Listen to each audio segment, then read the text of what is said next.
Setuju. Jangan sampai terjebak investasi bodong, naruh uang 5 juta. Apa modusnya investasi padahal dibawa kabur. Dan tidak boleh nitip ya. Ya, tidak boleh nitip, betul. Hati-hati. Jadi tidak boleh nitip, kita yang tahu. Kita yang ilmunya dulu lah. Kita yang tahu, belajar dulu ya Pak ya, mengenai siapa sih perusahaannya, punya siapa, orang-orangnya gimana, pelajarin dulu. Pak Aceng aja udah seberapa lama Pak di dunia saham? Saya hampir mempelajari itu sampai sekarang itu hampir dari 2021 ya, sudah 4 tahun ya. Sudah 4 tahun Pak Aceng. Dan mudah-mudahan dan tidak mengganggu aktivitas sehari-hari kita ya. Betul tidak mengganggu. Dan kita nyantai-nyantai saja. Iya. Karena kita posisinya bukan di trading ya, di value investing ya. Kita simpan ya, kita lihat aja. Telur itu prinsipnya telur aja lah. Telur itu bisa turun bisa naik gitu. Iya kan? Iya. Kita yang mungkin lagi naik, kalau mau jual lagi naik. Itu saja. Yang sederhananya. Jadi intinya mah itu ya. Jadi kadang ini kan kita perdana juga. Jadi saya kadang-kadang juga tidak boleh atau apa gitu, nggak ada pertanyaan ada di kepala harus dicatat gitu. Ternyata belum, ini karena kita perdana. Mungkin besok kita akan coba lagi kalau kita ada waktu ya. Kita biar terus berkembang. Kita kan di sini mengedukasi masyarakat. Intinya ini tentang finansial, keuangan, terus ya kalau bisa jadi orang itu jangan nyalahin ya Pak ya, kembali ke diri kita. Jangan sampai kita nyalahin pemerintah, nyalahin lurah, jangan. Kita aja. Ya, karena mau ganti presiden pun tetap aja ya Pak ya.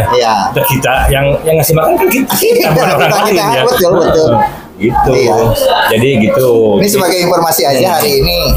Saya alhamdulillah nih ada saham di Delta Mas ya.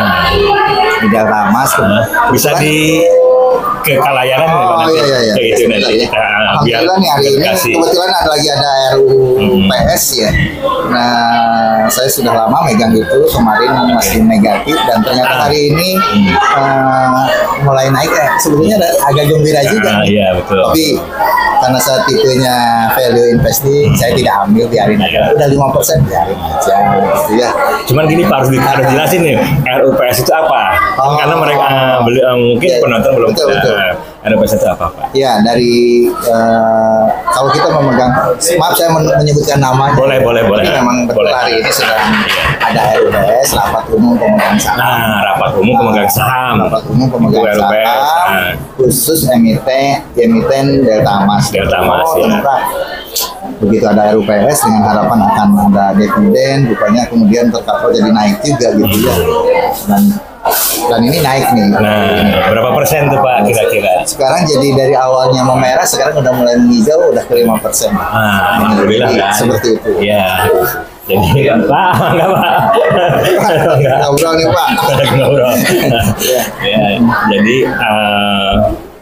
intinya gini, kalau kita investasi, anggaplah 1 juta dari 5% itu berapa? Kalau 10 juta itu berapa? Terus 100 juta itu berapa? 1 M itu berapa?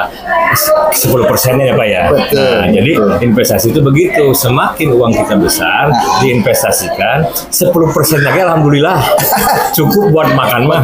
Jadi ada minimal 2 ya Pak.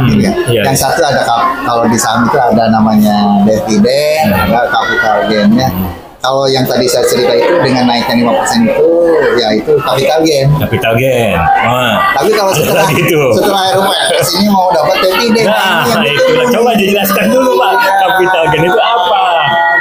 Biar tahu masyarakat capital gain itu apa. Gitu ya. Kalau dijelaskan juga nih. Kalau capital gain itu kan seperti telur 1000 nih, jadi 1200. Nah, itu 200 tuh kalau diambil udah untung ya. Oh ya. Ada peningkatan ya. Sekarang kalau dividen, yang punya telur, kata perusahaan gini, yang punya telur 1 butir akan dikasih misalkan Rp50. Berarti keuntungan kita berapa? Berarti itu keuntungannya. Dividen. Jadi kita satu telur dapat berapa? 250 ya dari 1000. Seperti itu sederhananya, simpelnya ya. Seperti itu sebetulnya sangat simpel. Yang penting ada kemauan nggak? Yang penting ada kemauan. Ada kemauan, ada yang mau memulai. Ya setahun 2 tahun mungkin masih deg gitu ya. Iya, ada ketakutan ya untuk memulai gitu. Atau uangnya hilang, habis gitu. Atau mulainya dari mana? Ya kan. Caranya gimana nggak tahu.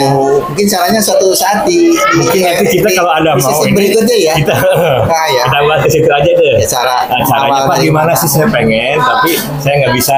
Iya. Nanti di sini kan Pak Aceng yang lebih. Ya, kalau saya udah merasakannya. Ya, merasakannya dari awal. Ya jujur saja usaha segini sebenarnya ya lebih baik, lebih mudah begitu ya. Tapi alhamdulillah ya kita punya ilmu seperti ini ya di usia seperti ini. Ada berkahnya, ada manfaatnya. Jadi begini sebenarnya pemirsa nih, Pak Aceng ini kita lihat ya, beliau itu punya namanya aktif income. Aktif income dulu. Pak Aceng itu kan bekerja di SMA Negeri 1 Ciamas. Dia harus bekerja untuk mendapatkan uang. Betul. Tapi ada yang disebut namanya passive income. Nah itu Pak Aceng tanpa bekerja pun dia dapat uang. Sekarang tinggal pilih mau yang bekerja apa yang tidak bekerja. Tapi yang bagus dua-duanya kan. Yang bagus dua-duanya. Jadi untuk mencapai finansial yang bagus, tidak mungkin ada financial freedom ya. Bahasa kerennya gitu, bebas. Jadi mungkin nanti level Pak Aceng akan setelah dari passive income-nya bagus, ya mungkin bisa kalau mau jalan-jalan ke luar negeri pun bisa, gitu kan. Jadi itulah gitu. Jadi jujur, jadi lebih baik finansial itu kita mandiri, lebih baik kita punya uang daripada nggak punya uang. Iya. Ya, jelas kan. Nah, itu. Jadi dan itu menyesuaikan dengan style. Iya, betul. Kalaupun kita mau mempelajari style seperti orang lain ya kita tentunya harus belajar ya. Itu penting lah belajar. Penting. Jadi intinya mah mindsetnya ya yang harus dirubah ya. Jadi jangan ngeluh, jangan malas, jangan nyalahin pemerintah, jangan ngasih makan siapa? Diri kita sendiri. Pasti awalnya takut kan? Awalnya apain itu saham? Takut, ngeri loh. Iya kan? Padahal enggak seperti yang dibayangkan orang lain. Kita kan dengan harga berapa? Ya, ada yang 500, ada yang 1000, ada yang 3000 ya. Rp50. Rp50. Iya kan? Yang biasa dibuang di jalan, lempar di jalan. Jadi kalau Rp500 pun kalau kita kumpulkan nih dikalinya sekian ribu atau sekian juta bisa mantap. Oke, gimana Pak? Kita durasi udah setengah jam. Waduh, luar biasa. Nggak terasa nih percakapan kita. Tapi ya alhamdulillah sebetulnya hari ini saya sendiri kebetulan lagi tidak ada jam pelajaran. Tidak ada jam pelajaran, kemudian juga dari pimpinan juga silakan untuk podcast di tempat yang sudah disiapkan. Alhamdulillah, dan terima kasih kepada kepala sekolah yang sudah menyiapkan fasilitas untuk podcast yang di sini. Ya kan, di sini kita mengajar dan lagi pakai baju ini ya. Terima kasih kepada Bapak kepala sekolah yang sudah menyiapkan fasilitas ini sekali lagi. Terima kasih kepada pimpinan yang telah memfasilitasi acara podcast di sekolah. Jadi ini tujuannya buat kemajuan di sekolah dan kita bisa keluar, ekspor keluar. Jadi intinya nanti kita di sini akan membahas apa aja lah. Kita ibaratnya ngegibah kok. Ngegibah tapi yang positif ya Pak ya. Dan kalau kita punya seperti itu kan ngajar juga jadi nyaman. Iya, betul. Gitu. Kita bekerja nyaman. Income semakin bertambah, kan gitu ya. Itu sambil gembira ngobrol gitu. Lain kali juga saya akan pakai kacamata apa pakai udang gitu kan. Kalau rugi lah hidup kalau harus sampai sedih-sedihan. Betul ya. Mangga terima kasih yang sudah menonton. Kurang lebihnya mohon maaf. Assalamualaikum warahmatullahi wabarakatuh. Terima kasih Pak Nirwana.